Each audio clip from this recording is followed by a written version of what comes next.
Good day, everyone, and welcome to today's Bank of America second quarter earnings call. At this time, all participants are in a listen-only mode. Later, you will have the opportunity to ask questions during the question and answer session. Please note today's call will be recorded, and I will be standing by should you need any assistance. It is now my pleasure to turn the conference over to Lee McEntire. Please go ahead. Thank you, Chloe. Good morning, everyone. Thank you for joining us to review the second quarter results. Our earnings release documents are available on the Investor Relations section of the bankofamerica.com website. Those documents include the earnings presentation that we'll make reference to during the call. Brian Moynihan, our CEO, will make some opening comments before he turns the call over to Alastair Borthwick, our CFO, to discuss more of the details. Let me just remind you that we may make forward-looking statements and refer to non-GAAP financial measures during the call. Forward-looking statements are based on management's current expectations and assumptions that are subject to risks and uncertainties. Factors that may cause our actual results to materially differ from expectations are detailed in our earnings materials and the SEC filings available on the website. Information about our non-GAAP financial measures, including reconciliations to U.S. GAAP, can also be found in our earnings materials available on our website. With that, Brian, I'll turn the call over to you. Good morning, and thank all of you for joining us for our second quarter 2025 earnings results. First, a couple of words on environment.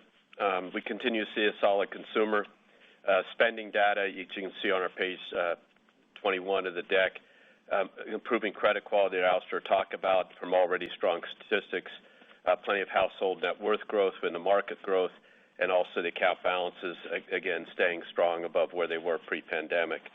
We see solid commercial loan growth, and we see good credit quality, with the exception of CRE and office, which we'll talk about. We also see our clients continue to see clarity with the changes in trade and tariffs, and now with the tax bill passing, we can see them start to understand the future and expect them to behave accordingly. We saw improving market conditions during the quarter, and that leads our worldwide leading research team to continue to predict no recession, a modestly growing economy, about 1.5% at the end of the year, and continued no Fed rate cuts till next year. So with that backdrop, we talk about our second quarter. Key points on the second quarter as follows. We produced another solid quarter of revenue growth, earnings, and returns. Second point is these earnings are driven by strong organic growth across all the businesses. The third is we continue to drive technology innovation, both on the product side that we offer our customers, but also on the operational excellence side. We're continuing to see the benefits of our long-term investment in technology capabilities, digitization, machine learning, and now we're starting to see at the beginnings the AI practices that we develop pay off, and we're looking forward to much more. On slide 2, we start the earnings discussion. This morning we reported revenue of $26.6 billion on an FTE basis, net income of $7.1 billion after tax, and earnings per share of 89 cents for the second quarter. On a year-over-year basis, we grew revenue 4% and grew earnings per share 7%. We produced a return on assets of 83 basis points and return on tangible common equity of 13.4% in the second quarter. We produced $14.8 billion in NII, a record for the company, growing 7% from the second quarter in 2024. This represents the fourth quarter of NII growth in line with the guidance we've been giving you. Supporting that, average deposits have now grown for 8 consecutive quarters, and we have achieved this while maintaining very disciplined deposit pricing. That's great work by our teams. Markets-related revenue gained momentum throughout the quarter. We recorded our 13th consecutive quarter of year-over-year sales and trading growth. Jim DeBar and the team continue to do a good job there. Revenue was up 15% over the prior year quarter.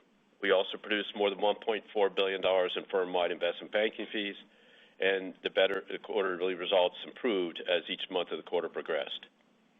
We reported expense below $17.2 billion this quarter, $600 million lower than the first quarter of 2025, in line with the expectations we gave you.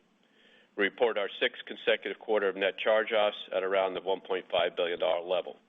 This is a little bit of a tale of two cities. Consumer net charge-offs were lower.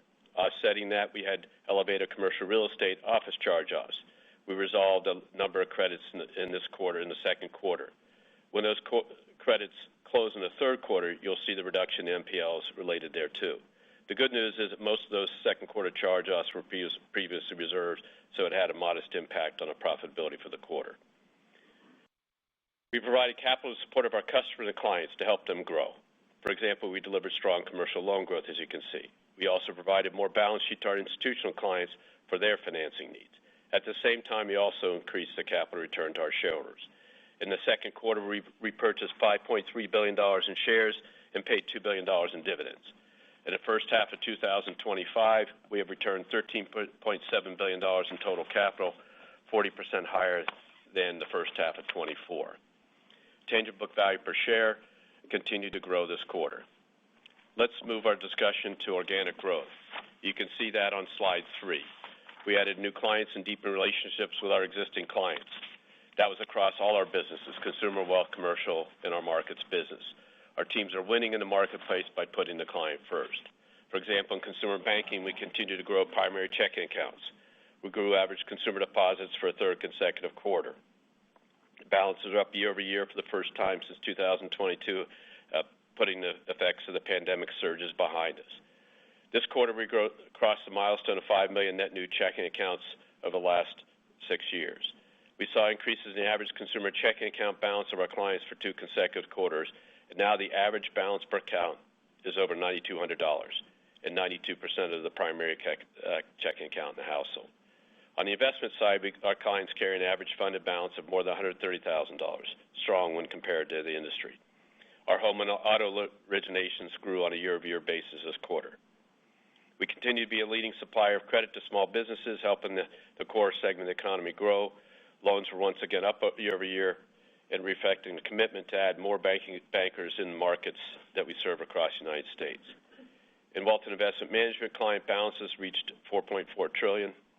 We saw strong AUM flows and loan demand, as well as market appreciation.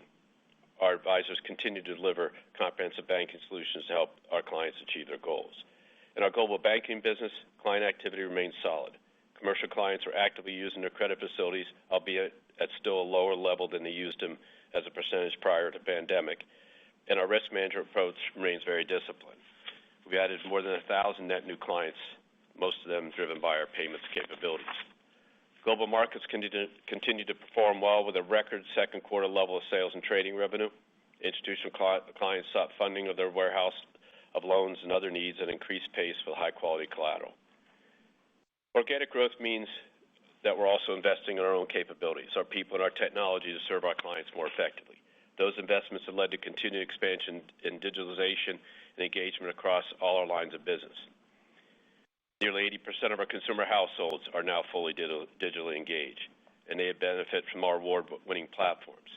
Just to give you a sense of the volumes, in the second quarter alone, 4 billion logins were made by our consumer. In the second quarter, 65% of our consumer product sales were digital. You can see all these trends in our disclosures on slides 24, 26, and 28 in the appendix. I commend you to review them to see how the technology application can be scaled and applied across the businesses. We also continue to invest in our teammates and are moving more money into the AI side and machine learning side. And as we think about the quarters ahead and the operating leverage returning in the company due to the NII growth, it's key to note we have fully absorbed the cost of the last several years of inflation and wages and other third-party provided services. 15 years ago, to make it an understanding of how much an impact technology has had, 15 years ago, the company had a head count of 300,000. Today, we have 212,000. We did that with a relentless application of scalable, secure, resilient technologies. Customer behavior also changed and matched it. Digitization, simplification of products, machine learning, and models and process improvements helped us get there. Now we have a chance to capture the value that with the new enhanced capabilities of AI and machine learning. Artificial intelligence allows us to change the work across many more areas of our company effective than prior tools allowed us. We have deep scaling experience in AI capabilities. with Erica, our AI assistant, is the most recognized aspect of that. As you can see on slide 4, we think about the way we apply artificial intelligence and augmented intelligence in 4 different pillars: AI agents, search and summarization, content generation, importantly, coding and automated processes. First off, as an example, is our virtual assistant, Erica. This is a model we introduced back in 2018 and developed prior to that. It was the first true banking industry virtual agent. It averages over 58 million interactions per month today, helping to make it easier for clients to bank how they want and where they want. We also leveraged Erica capabilities for use with our commercial clients in CashPro, as well as with our employees in Erica for Employees. To give you a sense, 90% of our more than 210,000 teammates have now utilized Erica for Employees to complete such tasks as password updates, equipment refreshes, etc. In wealth management and our other relationship manager banking businesses, AI is helping those relationship managers and advisors search and summarize information, preparing them to deliver personalized planning and personalized pitches to clients for their business and help with their advice. Co-pilots help them organize the prospecting process, and all this is implemented and going through the system. In our operations group, AI tools help improve our process around customer satisfaction. One chat-based AI product works between markets and operations and allows us to have 750 people engage with AI agents to allow them to reconcile trades, which has saved many FTE already. In addition, as you can see, we have 17,000 programmers using AI coding technology today, saving 10 to 15% in code generation costs, and we expect that to continue to rise. Overall, we have 1,400 AI patents and have created over 250 AI and machine learning models in the company. We're currently working through many dozens of our AI proof of concepts beyond what I just spoke about. These investments are intended to help both improve the client experience and our own productivity. So if you think about the quarter, before I turn it over to Alistair, just a few points. We saw good organic client activity. We enjoyed good growth in revenue and earnings per share. We continue to invest in that growth and are beginning to see the impacts of AI, again, aiding our efficiency. We managed risk well. That drove healthy returns, and we kept delivering more capital back to you as our shareholders. With that, I'll turn it over to Alistair. All right, well, thank you, Brian. I'm going to skip slide 5 of the earnings presentation since Brian covered most of that already. And I just want to provide a little more context on the highlights of the quarter starting on slide 6, where you can see revenue of $26.6 billion on an FTE basis grew more than 4% from second quarter last year. Now, we saw the year-over-year revenue growth in several areas. NII grew 7% and represented 55% of total revenue. Investment and brokerage fees rose 11%, with both assets under management flows and market levels contributing nicely to the growth. This quarter's $5.4 billion of sales and trading revenue grew 15% from the year-ago period. Service charges grew 7%, with particular strength in global payment solutions, and card income improved 4%.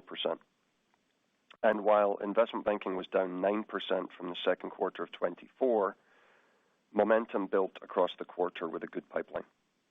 Non-interest expense was a little less than $17.2 billion and down nearly $600 million from Q1, driven by the absence of Q1 seasonal elevation in payroll taxes.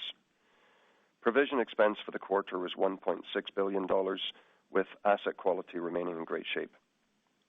And we reduced our outstanding shares by almost 4% from the second quarter of last year.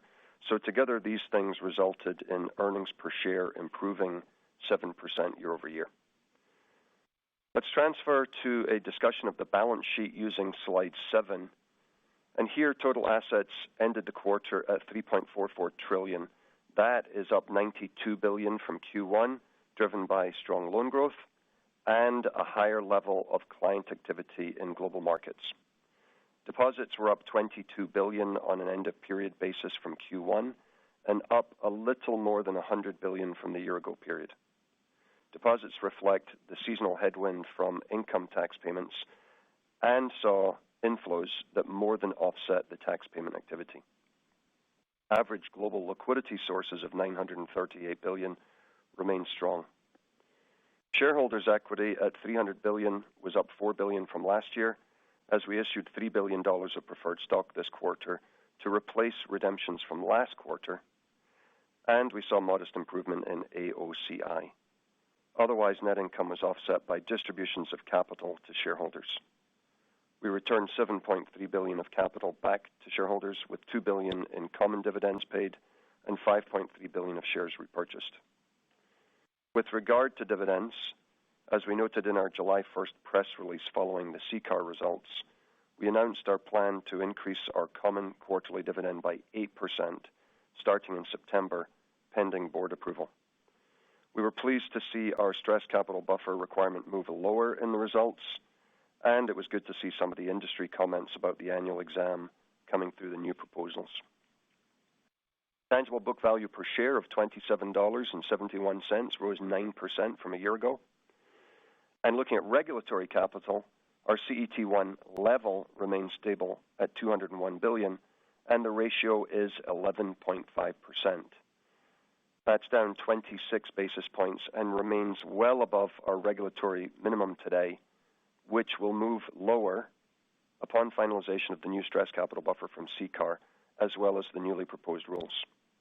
Now, our calculated stress capital buffer and related CET1 ratio from CCAR is 10%, and that takes effect on October 1st.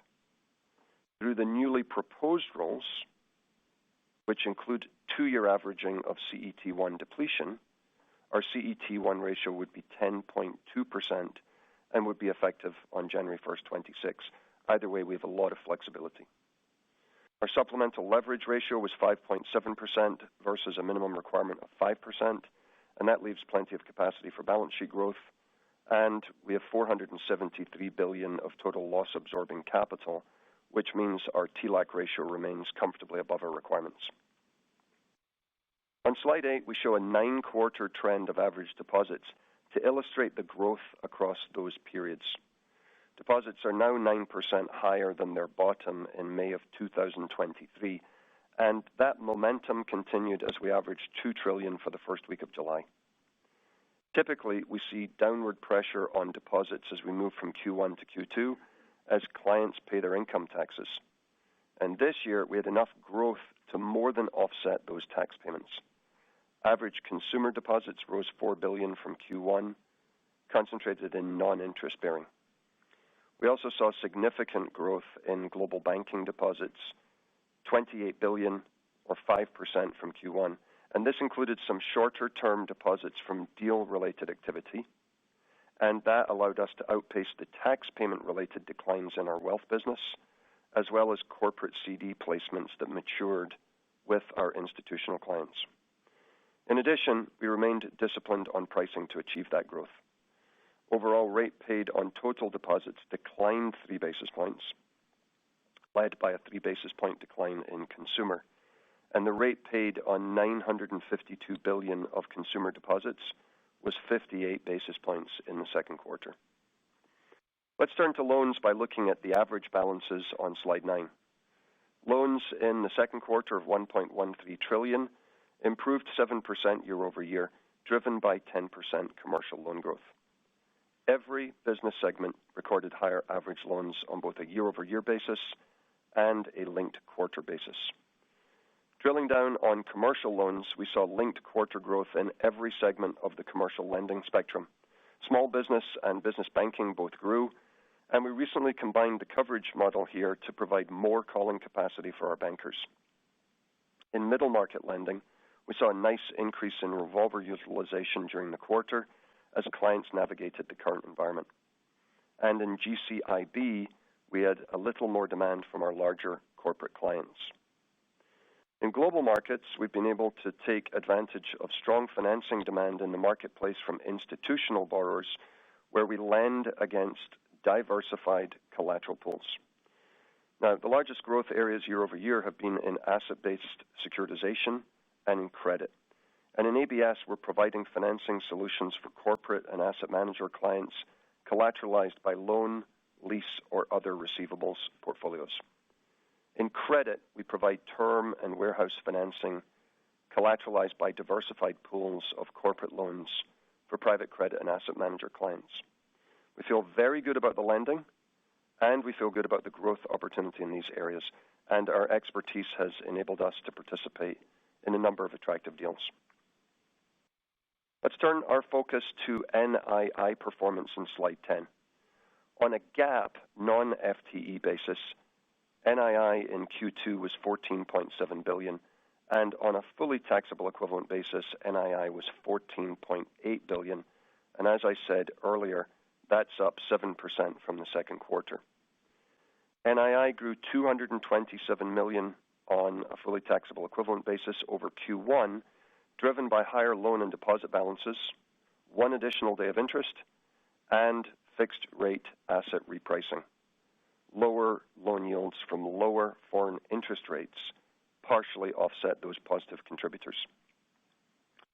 The net interest yield, or NIY, declined 5 basis points, reflecting a roughly $80 billion increase in earning assets driven by global markets activity. Loans and trading assets generated in global markets contribute solid net interest income, but at a lower relative yield to the overall company net interest yield. Additionally, some of the deal-related commercial deposit growth with relationship clients was net interest income accretive and modestly net interest yield dilutive. My point here is that net interest income growth continues to be the focus, with net interest yield being an output. With regard to interest rate sensitivity, on a dynamic deposit basis, we provide a 12-month change in net interest income for an instantaneous shift in the curve. And that means interest rates would have to move instantly another 100 basis points lower than the expected cuts contemplated in the current curve. And on that basis, a 100 basis point decline would decrease NII over the next 12 months by $2.3 billion. And if rates went up by 100 basis points, net interest income would benefit roughly $1 billion. When we turn to a forward view of NII, let's turn to slide 11. And there remains a good amount of uncertainty from the impacts related to announced tariffs and the potential for continued uncertainty. We've also seen volatility in expectations of future interest rate cuts. So let us give you a few thoughts about the rest of 2025.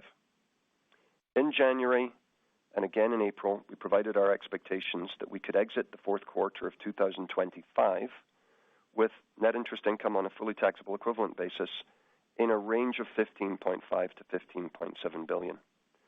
We also noted our expectation that that growth would accelerate in the second half of 2025. Our expectation for the exit rate of NII in the fourth quarter remains unchanged, and the drivers of the improvement remain largely the same as those we've discussed. We will pick up one additional day of interest. Additionally, the fixed rate asset repricing of assets and cash flow swaps is expected to provide the biggest near-term benefits to our NII, and that takes into account the impact of the current interest rate curve. Loan and deposit activity is anticipated to also aid second half NII growth. And lastly, the global markets business is also expected to benefit NII a touch from lower rates as we move through the year. Bottom line is our range of NII expectation for the fourth quarter of this year remains unchanged at $15.5 to $15.7 billion, and that would result in record NII and a full year NII improvement of 6 to 7%. Okay, let's turn to expense and use slide 12 for the discussion there. We reported a little less than $17.2 billion in expense this quarter, and this reflects a nearly $600 million decline from Q1, driven by the absence of seasonal elevation from payroll tax expense and modestly lower litigation costs. Expense compared to the second quarter of last year is up a little more than 5%.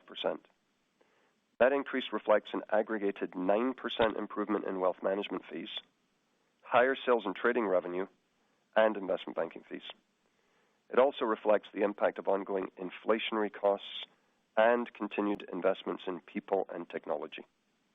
Inflation is evident across our employee costs of healthcare and hardware and leased space, among many other areas.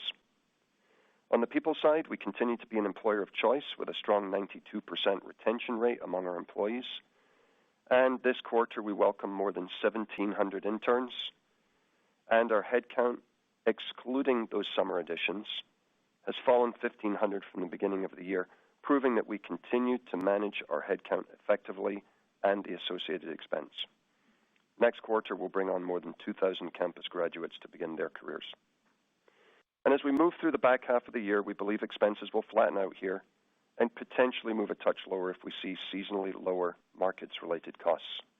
That, coupled with the expectation of improved NII, is anticipated to provide operating leverage in the second half of the year and an improved efficiency ratio. Let's move to credit. We'll turn to slide 13, where you can see that asset quality remains sound. Net charge-offs were $1.5 billion, up modestly compared to Q1, and that's the sixth consecutive quarter that net charge-offs have hovered around $1.5 billion. The total net charge-off ratio this quarter was 55 basis points, up a basis point from the first quarter. Q2 provision expense was $1.6 billion and mostly matched the net charge-offs.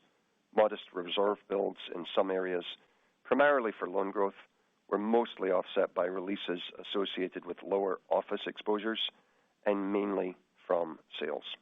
Consumer net charge-offs were $1.1 billion, down modestly linked quarter and consistent with the past few quarters. 90% of our consumer net charge-offs are driven by credit card, and that highlights the importance of prudence in the underwriting growth of that portfolio. It's worth noting the net loss rate on credit card declined year over year for the first time this quarter since early 2016, outside of the pandemic period. On the commercial side, we saw losses of $466 million. That's up from Q1, driven primarily by office exposures and their associated sales, as I noted earlier. The net charge-off ratio for total commercial loans remained low at 29 basis points this quarter. Importantly, our C&I book, commercial and industrial, so that excludes the small business and CRE loans, that commercial and industrial loan book is $564 billion, and the loss on this book was 9 basis points this quarter. It's averaged 8 basis points from 2013 until now. Focusing on total net charge-offs again and looking forward, in the near term, we would not expect much change in the total net charge-off ratio, given the steadiness of consumer delinquencies, stability of C&I, and the reductions in our CRE office exposures. On slide 14, in addition to the lower consumer delinquency statistics, note the modest changes in other stats for both our consumer and commercial portfolios. Okay, let's move to the various lines of business and some brief comments on their results, starting on slide 15 with consumer banking. Consumer delivered strong results with $10.8 billion in revenue that grew 6% year over year and $3 billion in net income that grew 15%. Results were driven by the increasing value of our low-cost deposit franchise. Innovation in deposit products like family banking and new higher-value cashback credit cards, coupled with our industry-leading preferred rewards program, deliver total value for clients which we believe they don't get elsewhere. This value recognition and disciplined pricing also drove a 7% improvement in NII. While the revenue growth was led by the NII improvement, it also included solid fee performance in card income and service charges. And through good expense management, we drove 400 basis points of operating leverage in the business as expense growth year over year rose only 2% compared to the 6% revenue growth. The efficiency ratio improved more than 200 basis points in the last 12 months to 51% in the quarter. Investment balances grew 13% to $540 billion, with market improvement and full-year flows of $19 billion. And as I noted earlier, consumer net charge-offs improved linked quarter following the move lower in delinquencies. The loss on credit card fell 23 basis points to 3.82%, and delinquencies declined for the second consecutive quarter. And finally, as you can see in the appendix on slide 24, digital adoption and engagement continue to improve, and customer experience scores rose to record levels, illustrating clients' appreciation of enhanced capabilities from our investments. Moving to wealth management on slide 16, the business delivered another solid quarter where we added new households, deepened existing relationships, and saw strong client flows. The business generated net income of $1 billion on strong loan growth and solid AUM flows. We saw a modest decline in net income as solid revenue growth was more than offset by higher revenue-related costs and continued investments to build the business. Merrill and the private bank now manage nearly $4.4 trillion in client balances and continue to see organic growth that produced strong AUM flows of $82 billion in the past year, contributing nearly 5% growth in AUM balances. And that all reflects a good mix of new client money as well as existing clients putting money to work. During the quarter between Merrill and the private bank, we added 7,100 net new relationships, and in both businesses, the size of the relationships added continued to expand. We also continued to add financial advisors to the sales force in Merrill and the private bank through our extensive training program and experienced hiring of advisors. Approximately one-third of net new households in Q2 were added by our newly trained advisors. We're not only growing relationships, but we're also deepening as the number of clients that have banking products with us grew to nearly 63%. And while this is primarily a fee-based, advice-driven model, about 30% of our revenue is now net interest income derived from GWIM clients and the large loan and deposit balances on us.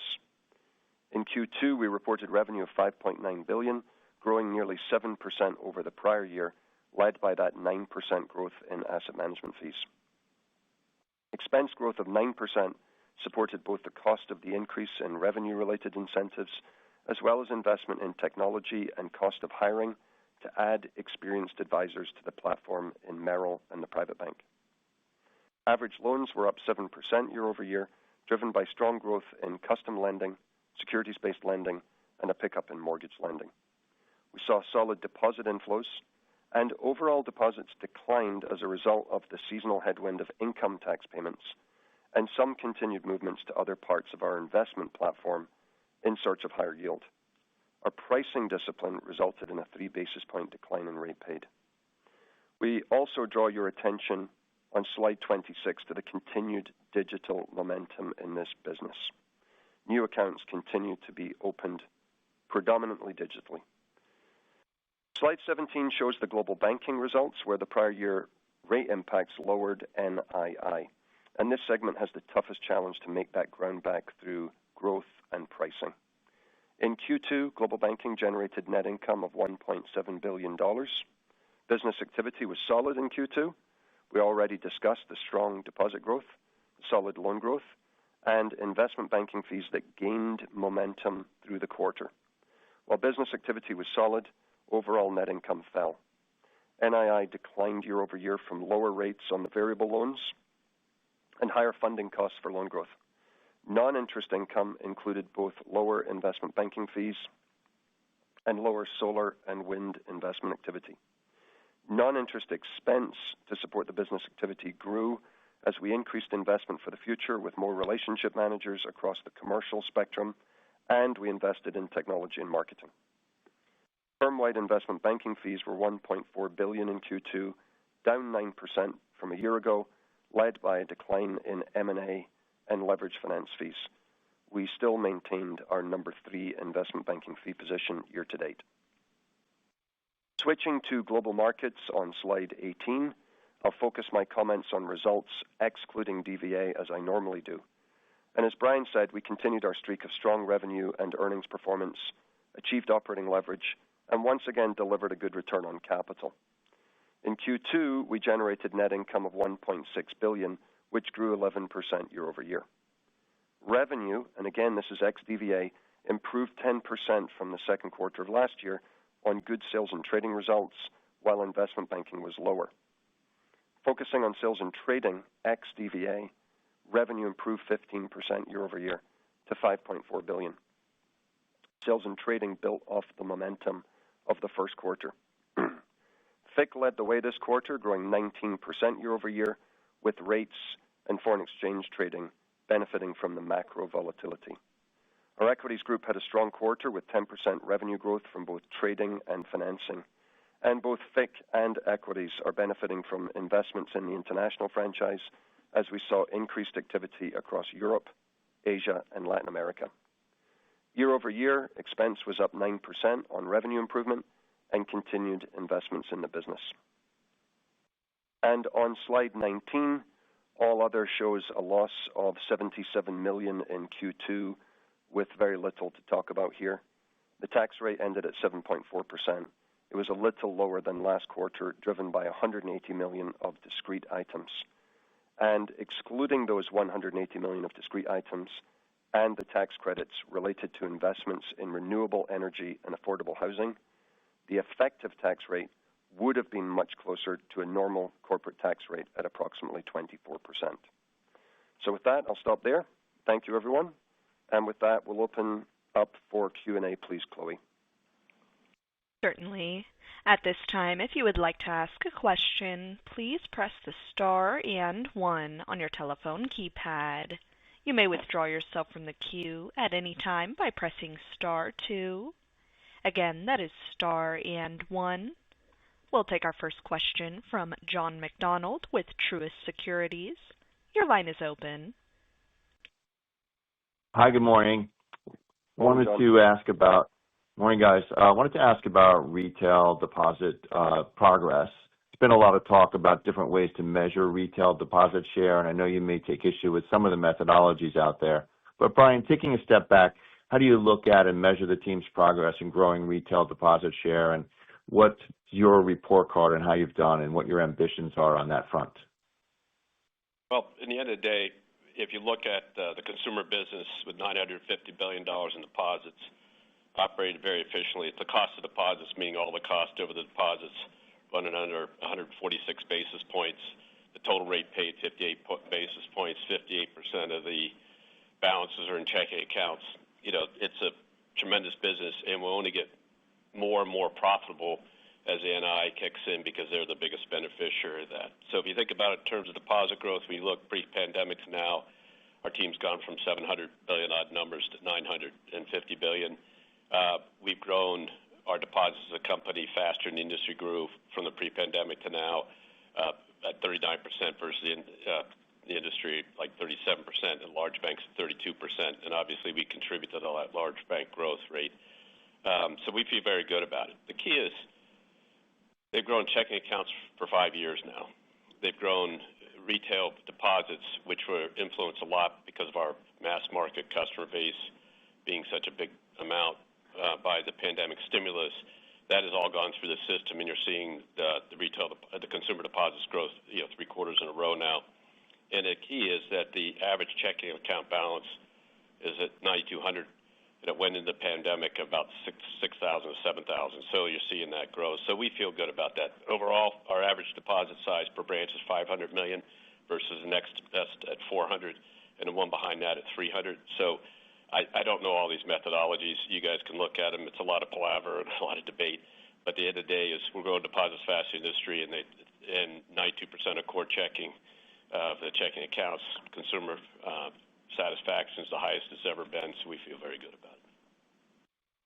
Okay, thanks, Brian. Alistair, wanted to follow up on your expense commentary. Can you elaborate on the outlook for the second half? I think your prior outlook implied some improvement in the second half, and I think you just said you may or may not see that depending on the strength of the markets business. Well, I think what we're trying to say is it always starts with us with headcount discipline. So the headcount's been pretty flattish. We've managed that pretty well all the way through the year. We don't see any change in that. So then the only variable that's left really is going to be around revenue related. Now, we've seen pretty good growth, obviously, in sales and trading, up 15% year over year. We've seen pretty good growth in AUM fees, up 10%. So, I anticipate that any expense growth would be revenue related and that we should be pretty flattish. Maybe we benefit in Q4 from seasonally slower activity. Okay, thanks. We'll take our next question from Ken Usdin with Autonomous Research. Your line is open. Hey, good morning. Hey, Alistair, thanks for the update on that trajectory for the second half of the year. I'm just wondering, as we move a step forward, if you can kind of just make sure we're still tracking right on the split between the loan securities and swap repricing, and whether, that step up in that bucket is linear in the third and fourth, or kind of just builds up as we get towards the end of the year. Thank you. I think I would use linear. I think that's probably the easiest way to think about it. We said to everyone that we thought that the second half had a little bit more in the way of fixed rate asset repricing and cash flow swap repricing than the first half of the year. That accounts for the growth being larger in the second half of the year, but it's not different between Q3 and Q4, so it ought to be about the same. Okay, and then just on I think we know that the securities and mortgage loans, but can you kind of just dig us in a little bit on the cash flow hedges and what you're seeing in that? Are you still moving forward with the same strategy, the off and on, and how much you're picking up on those? Yeah, so there's no change there at all. That's exactly what we're doing. Just as the old ones roll off with lower coupons, we're replacing them with new ones with higher coupons. No new news there. So still in that plus 150 or so range that you said last quarter? That'll be true for some of the cash flow swaps this particular quarter, and it'll change from quarter to quarter. So our NII bridge that you can see takes that into account. Yep. And when we update that quarter after quarter, we'll just share that with you at the time. Okay, great. Thanks a lot, Alistair. Yep. We'll move next to Matt O'Connor with Deutsche Bank. Your line is open. Good morning. Just want to follow up on the expenses. I guess if you kind of flatline it or flat to just down a little bit, that would put you up, call it 3.5% or so on a full year basis. And I think the prior guide was up 2 to 3, or the high end of 2 to 3. Can you just kind of circle back to the cost versus what you were thinking previously, and maybe talk about some of the regulatory costs that I think are keeping a little bit higher?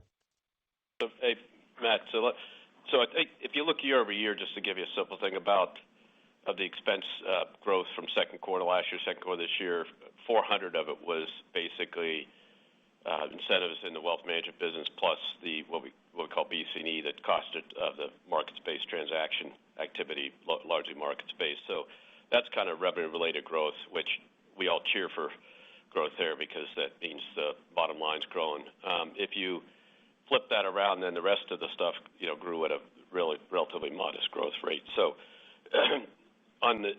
if you think about it going forward, out of the orders on AML that were public and stuff, we obviously put 1,000 to 2,000 people to work to clean up a lot of stuff. That's now tipping over, so we feel good about that as we move in the second half of the year. And then, frankly, the overall inflation rate and expenses is starting to flatten out, even though you hear a lot of talk about the inflation rate outside in general. But, in the end of the day, we've got stability in terms of headcount, in terms of third-party rents and all that stuff is sort of flattening out, so we feel good about that. And then the idea is then just to bring the headcount down. So if you think about it, over the last 15 years or so, we went from 300,000 people to 212,000 people. We just got to keep working that down. And we've been able to maintain flat headcount across the last 4 or 5 years as we've invested heavily in the front end of the business. And you expect us now with some of these new techniques, frankly, to make progress a little bit more faster. So we feel good about the expense trajectory, but the key is you're not going to change some of the revenue-related stuff, and you wouldn't want to. On the other stuff, you control the heck out of it. Okay. So it does seem like the costs are coming a little bit higher, but I appreciate the kind of higher fees. I guess as we think about more sustainable expense growth, I know there's no official guidance for next year, but just kind of talk about, do you get back into that kind of just a couple % growth, or how should we think about it a little longer term? That's an outsized sort of market growth or market-related activity growth, way above what a normal absorption rate would be. We have a model where we can run the place on a couple hundred basis points net of expense growth, which is inflationary cost of 3-4%, and then offsetting it by a lot of activity. As the NII kicks in, each quarter we've seen it go growing, and then growing at a little faster rate, frankly, as Alistair talked about. That's the operating leverage kicking back in. So we had 5 years of operating leverage disrupted by the pandemic, got back in, and then the rates fall off, hurt us obviously from NII. As that now hit a record level this quarter and is going to grow off of that record level, you'll see the operating leverage overall kick back in. And the size of that revenue stream in all the businesses is huge, and in the company is obviously huge, and that all pretty much follows the bottom line. Okay, thank you. We'll move next to Gerard Cassidy with RBC. Your line is open. Hi, Brian. Hi, Alistair. Hi, Gerard. Brian, you guys have had real success in having the digital adoption in your lines of businesses, and you pointed that out in the appendix slides that you referenced. What do you think you could ever get the efficiency ratio back down to the pre-pandemic levels of just under 60%, or has the business changed so much since the pandemic that over time, 59, let's call it, may be tough to achieve? Not near term, but over time. So, Gerard, one of the things that we talked about, I think there's a couple hundred basis points of efficiency ratio difference due to the way the accounting treatment works for the tax incentive clean energy deals, not the housing, because it won't change, but and so those are now changed under the statute and they'll run off. But if you look at 19 and now, 200 basis points of the efficiency ratio is just because we have an other income loss, which hurts revenue, and it's made up in a tax line. So the bottom line effect is still positive for the company. So that's 200 basis points difference, because back then we ran about $300 million a quarter of tax benefit, negative other income due to the tax exempt deals. Now we're running 900, and so you'll see that close out, frankly, as these deals sunset. Then on top of that, the NI kicking in just because of the nature of it, and you'll see the consumer business get very, very efficient, like it was back then, just because its NI piece basically all follows the bottom line. So we feel very good about that. So yes, we will move back down in low 60s and then potentially crack through it with obviously just the NI lift and the operating leverage lift, but secondly, quite frankly, the tax credit deals will start to run off just due to the change of statute. Great, Brian. And then as a follow-up, just a broader question for you. Obviously, there's been a lot of talk about stable coins. Can you give us your view of where you see the adoption of stable coins going forward and what that might have in terms of impact on payments revenues or deposit trends for Bank of America and possibly the industry? Yeah, so focusing on stable coins as a transactional device, if it's a new payment rail, and we have trillions of dollars we move for our clients every day, we believe that if they want to use stable coins to move part of that money, they'll move. So consider them having an account, and they can send out money in U.S. dollars. They can also initiate transaction, have it go into euros, and it could have it go into stable coins and then transact in that system. So we feel both the industry and ourselves will have responses. We've done a lot of work. We're still trying to figure out how big or small it is because of some of the places are not big amounts of money movement. So you'd expect us all to move. You expect our company to move on that. In the end of the day, the debate will be how big an item this will be and how much more an effective payment stream it is. And there's places like small balance transfers across border that you can see the case. You can see it with sort of smart contracts and money movement. You can see it in digital native apps, in-app payments and stuff. But we'll be there just like we were there when we moved from checks to Zelle. And you can see that when the industry puts its mind to it, if you were talking to me 6 or 7, maybe 10 years, you'd say, this thing called Venmo's coming on and you guys can be left behind. And here we are. Our Zelle payments exceed Venmo's total volumes today, and the industries are multiples. It's just because we can move money efficiently, and we have to be aware of the attack on the payment system, and we'll be there to defend it. And just quickly, Brian, do you think there'll be a consortium like Zelle on stable coins where the industry defends itself and moves forward, or will the banks go individually? I think it'll be all of the above. I think in the commercial side, there might be applications more individually, but you need networks to make this all work. And we will partner with some of the stablecoin. We already have partnerships with some of them. And so it'll be a complex array and hopefully not complex to the customer, frankly. Thank you for those insights. Appreciate it. We'll move next to Mike Mayo with Wells Fargo Securities. Your line is open. Hey, how are you doing? Good, Mike. I feel like you served up a good meal here. I mean, the main course, we don't lose sight of $2 trillion of deposits where you pay 1.76%, and that's certainly down quarter-over-quarter, year-over-year. The side dishes certainly look good with the NII going to escape velocity, I guess from 14.8, you said to 15.5 to 15.7 by the end of the year. But I'm still left hungry. I guess I need my dessert or something. I'm just wondering why, even with all that, improved performance, the NII guide isn't even higher given the pace of loan growth. You certainly exceeded expectations, as Alistair said. Every segment of commercial lending is doing well. You seem very optimistic about that. You're also asset sensitive, and there's less rate cuts. So I guess I'm whining for some dessert, some extra. I'm left hungry. Why not more? Well, Mike, you got a future as a chef. Look, I think if you go to the NII bridge on page 11 for a minute, we put this out at the beginning of the year. There's a lot can happen in a year. And I don't think any of us anticipated all the various things that have happened in the course of the past 6 months. What's not on here, for example, is you think about international rates. They've been cut pretty significantly. That's a headwind that we don't include here. So you're absolutely right. There's some things that we've been really happy with in terms of loan growth. There's some other places which have maybe grown a little less quickly.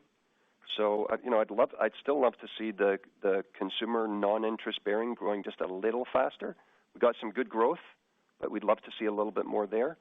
But I think the balance of all of these various inputs, it all still hangs together 6 months later. We've removed a lot of risk from the equation, I think.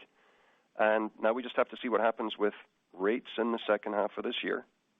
And then we just got to keep driving the same organic growth that we've been driving. When we do that, NII growth for the year, 6 to 7%.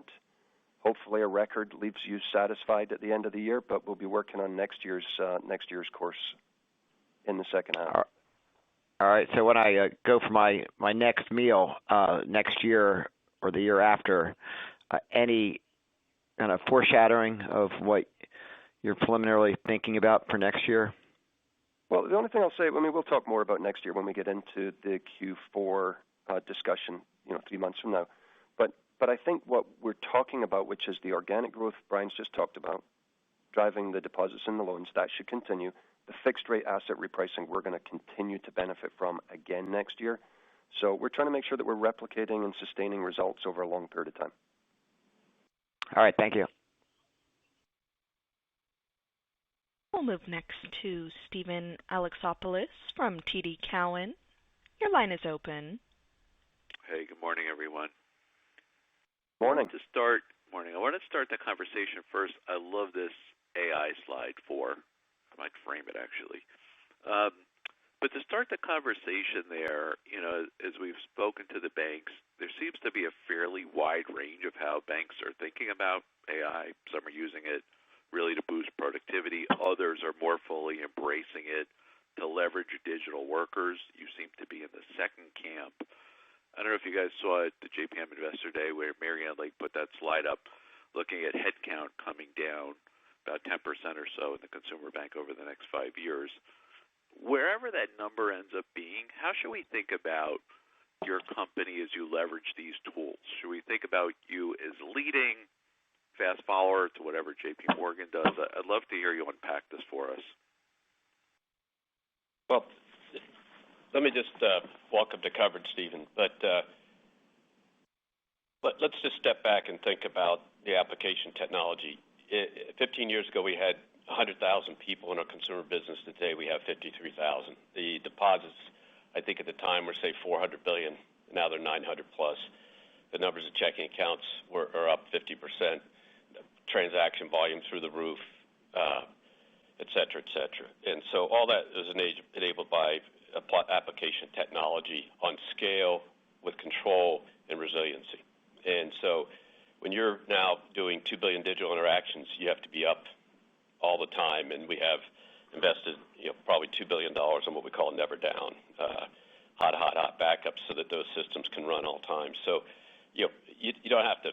We don't have to debate the future. We don't. You just look at what we've done. We're down half the people in this business, and it's bigger and more complex and more widespread, et cetera. So that's one. As we look forward, you take something like Erica, and it was developed when none of us knew what a large language or small language model was.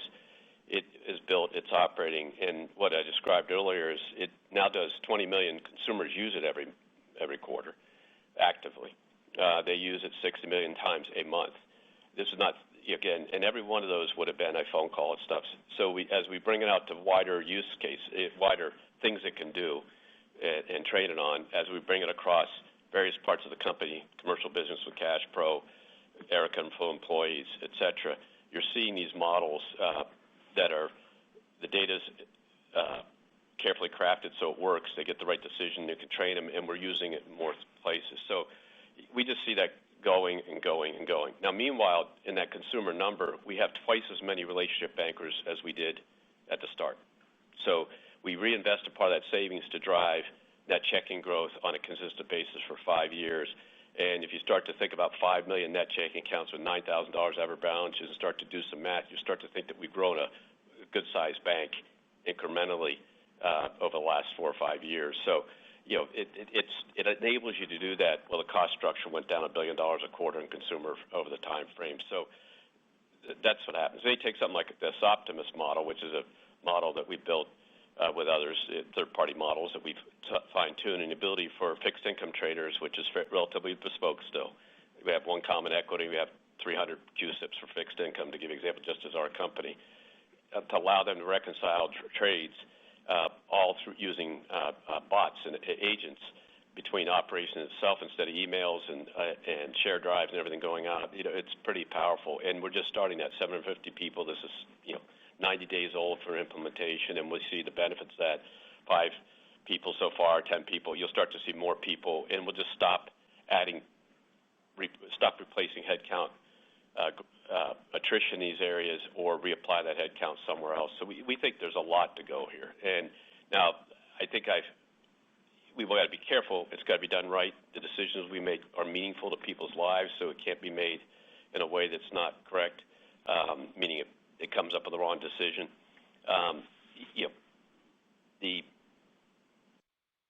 The customers are vivacious.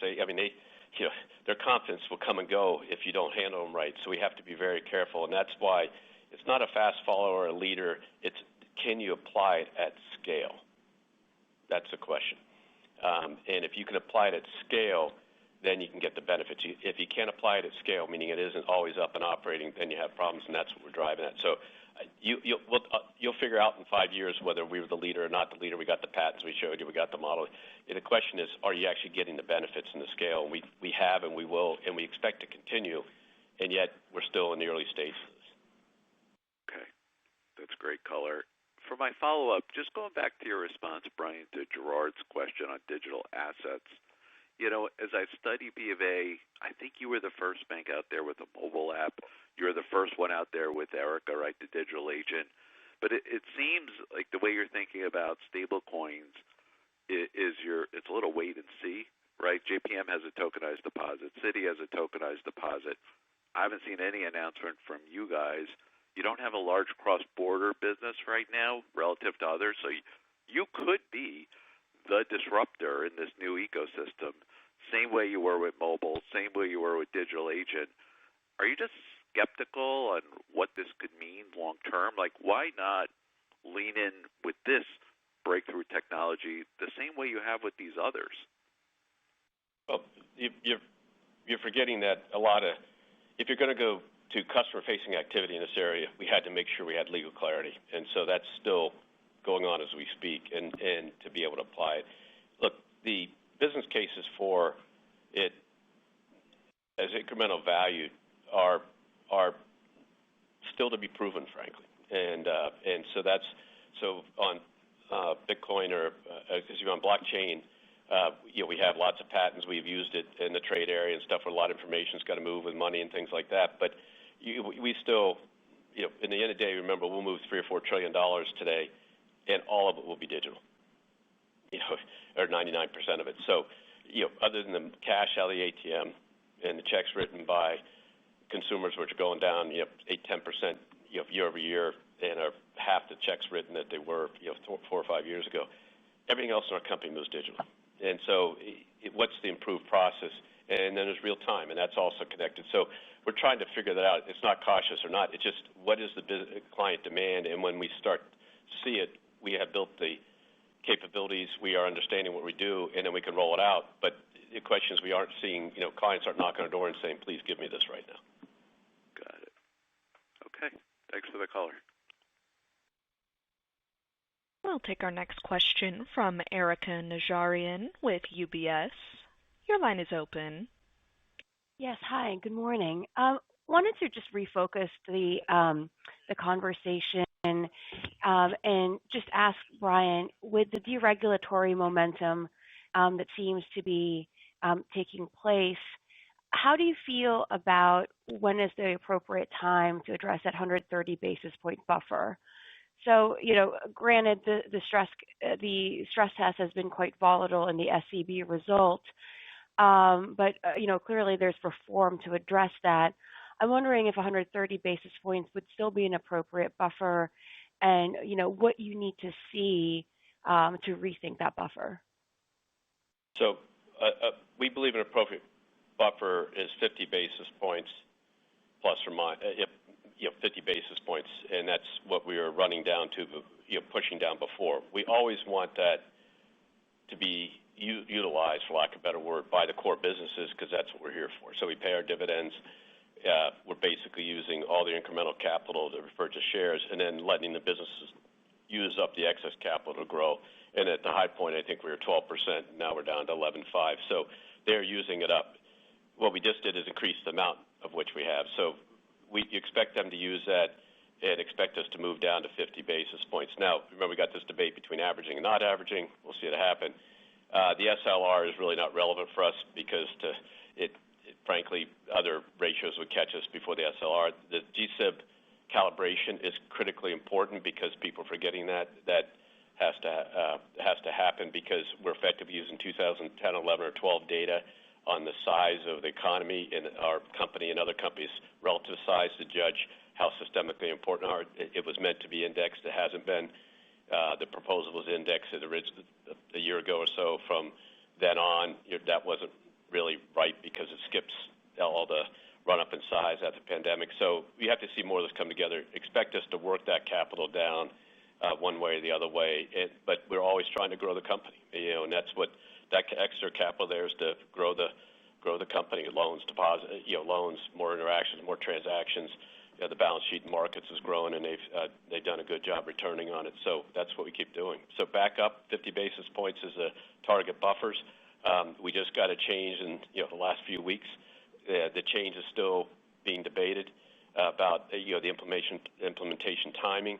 We got to get the GSIB thing figured out because if they don't index it, we'll have an increase coming at us in another year or so. And all this we're working on. But at the end of the day, is we've just returned all the capital we earned back to the shareholders, and we'll continue to do that and more if the business can't use to grow.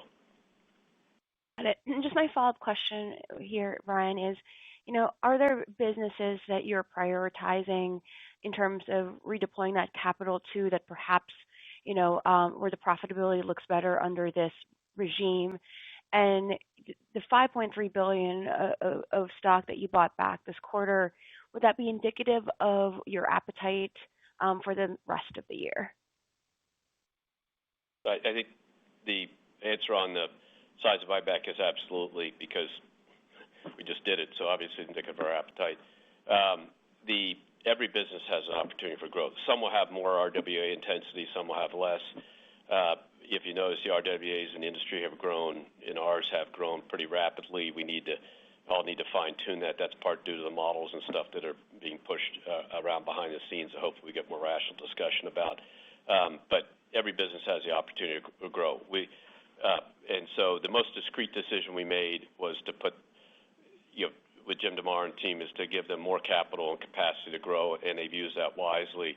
But if you look across our businesses, that's the lowest return on allocated capital, so we have to be careful to get the returns. We have to make sure that the wealth management business and the consumer business, which have very high returns on capital, are also growing. So everybody can grow. If they need the capital, they'll take it down, and there's no, the issue is always how much expense you can deploy to grow more than it is how much capital you can deploy. Thank you. We'll move next to Betsy Graseck with Morgan Stanley. Your line is open. Hi, good morning. Two questions. One, a follow-up on what you were just talking about. I was wondering, with relation to markets RWA, I thought in the past there had been, kind of ceiling on that now is gone. And can you talk to how much RWA are you willing to allocate to the markets business?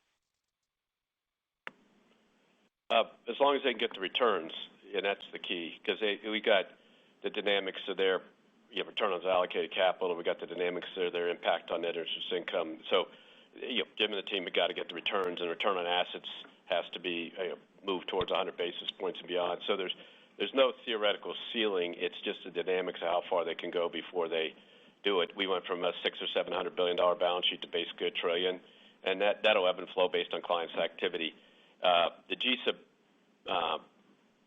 buffer calculation, we're not worried about that. We've gone from basically 250 to 3, and it'll move up. So we wouldn't worry about that, because as they're deploying, they're actually getting enough return that it's absorbing the impact of the rest of the company. That's the other thing you always have to be careful of, is if markets can cause a GSIB trigger, and everybody pays for it. And so we make sure that they can actually get the return that justifies not only what goes into their business, but what the whole company experiences. And that's why the calibration is critical. We got to get these things all work together, and the calibration of GSIB is critical.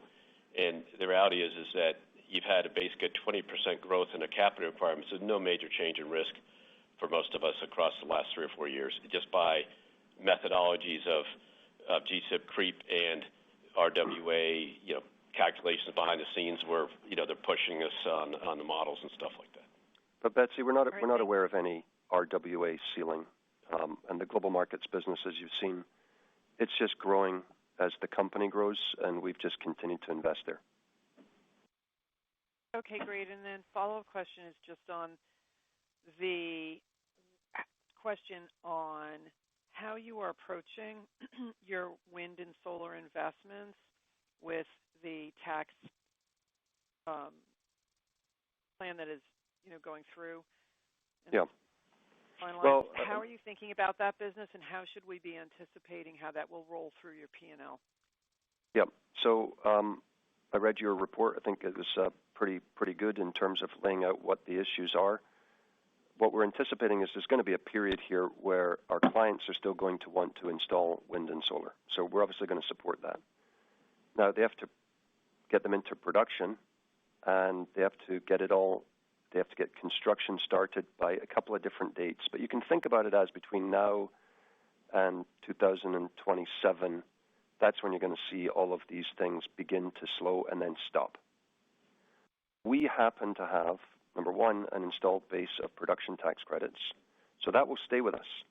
But those will begin to burn down over the course of the next 8 years. That's the way I would think about that. And then the low-income housing tax credits are impacted, so we anticipate we'll continue to be involved with those. So I would say we're likely to be involved in deals for the next couple of years, and then you'll start to see the portfolio come down in the course of 2028 all the way through 2033, and it'll just burn down gradually over time, Betsy. And then does the housing investments increase to offset that wind and solar, fade? Well, that's largely a question of the size of that market. So if that market sort of grows with GDP, it may not increase in terms of the size that we do as a company, because we're just supporting the clients that we're working with. But If it were to grow significantly, then it could take some of that gap, but I'm not sure that will happen.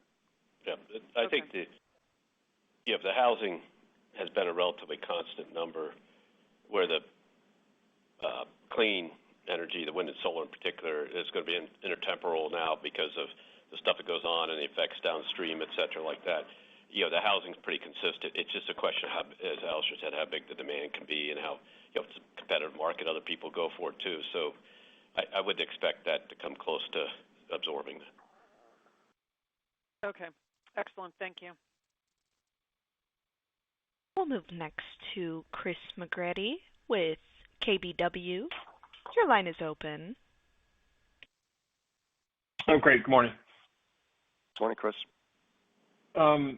Brian, you've talked a lot about this responsible growth, and the credit's been tremendous over the years. In terms of the journey on the growth portion, I'm interested in your assessment of where you are versus where you desire to be, and then maybe secondarily, a little bit more comments or color on the loan growth in the quarter, the conversations that you're having with borrowers, the degree of confidence. Thank you. So I think we always are pushing our team to grow faster, loan growth faster and deposit growth, but faster than the economy grows, and outgrow the economy and then turn that into strong profit. I think you've seen them do that. I think the commercial loan growth, leave aside the markets, which you can look at, and that has elements to it which are specific to the clients that we work with that are financing pools of assets and et cetera. If you look in the core middle market, Wendy and the team have done a good job growing the core middle market business, even with the nature of frankly, the commercial real estate flat to down. So, she's grown, I think, 6-8% year over year, absent commercial real estate. The business banking area, the loan growth was okay over the years. We now have added a lot of capacity. That's up to $50 million revenue companies. We effectively doubled the size of Salesforce by converting in some of the branch-based Salesforce into that group. They've started to grow the balances now. We'll see some growth there. It's a small portfolio, $13 billion. Small business generally, which is a much larger portfolio, is growing mid-single digits or higher year over year. They've done a good job. So we feel good about loan growth. I think the key is that, this customer demand and line usage is still down. So, we've grown, across the board, but line usage moving to where it was more traditionally is 3 or 4 percentage points of usage, which is a percent or two of loan growth on top of it. So we feel good about that, just as customers get more used to the situation and do it. So we feel good about the growth, and we're seeing every consumer category, I think, grew a little bit this quarter, and we can probably push a little harder in some areas there, and the team works on that. But, you got to be careful of the volatility of consumer credit when we still have unemployment predicted to go up in most of the surveys we look at. So we're being careful there too. Great. Thanks for that, Brian. And then secondarily, some of your peers have talked about the willingness to look externally for uses of capital. I may have missed this in your earlier remarks, but is there any, aside from funding the balance sheet and some of your growth initiatives, is there anything within the franchise that you would be looking to perhaps allocate more capital externally? Thanks. Yeah, I think if you're talking about acquisitions, in the deposit side, that's not available to us. But, in technology space, we bought some companies over the last several years, but they're going to be relatively small uses.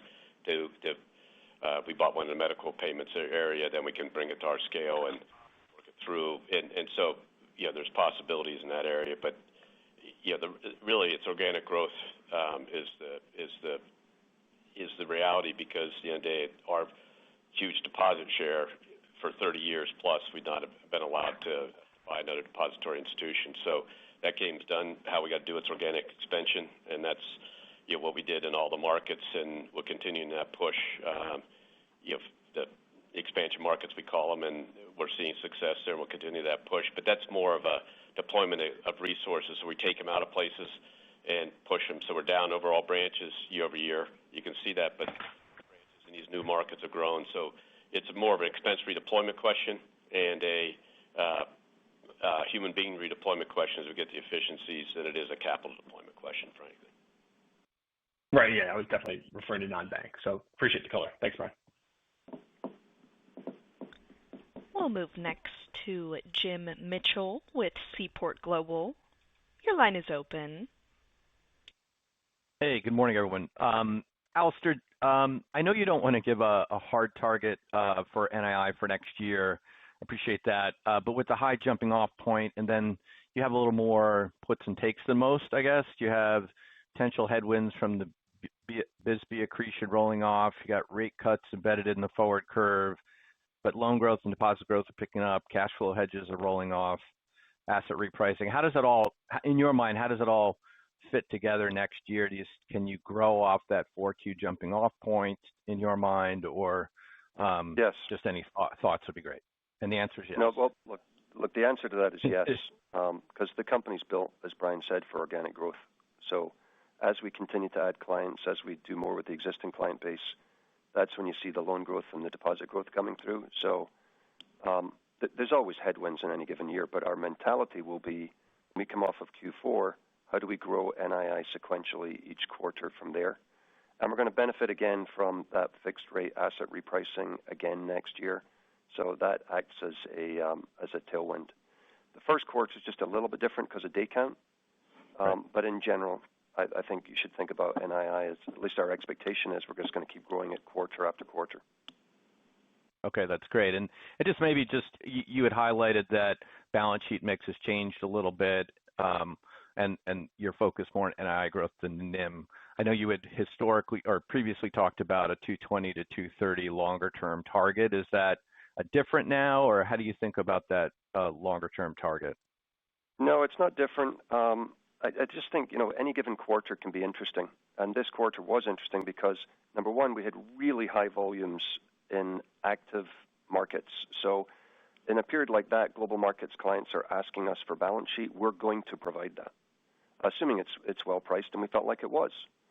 So we saw the global markets business take on more in the way of earning assets. That's sometimes NII dilutive, right, but it can still be NII slightly positive.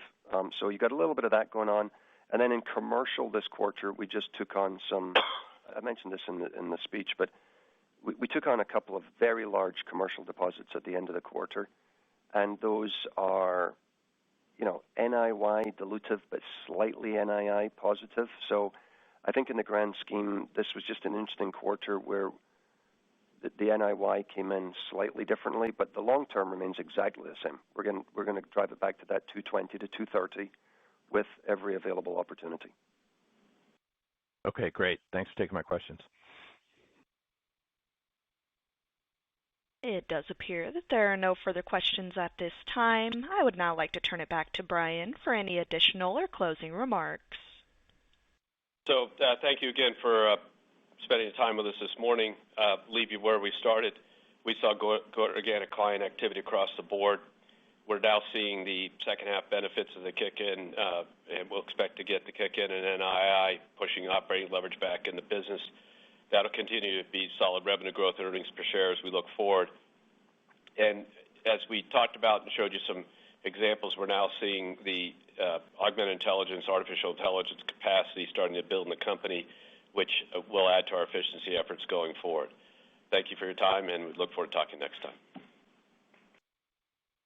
This does conclude today's program. Thank you for your participation. You may disconnect at any time and have a wonderful afternoon.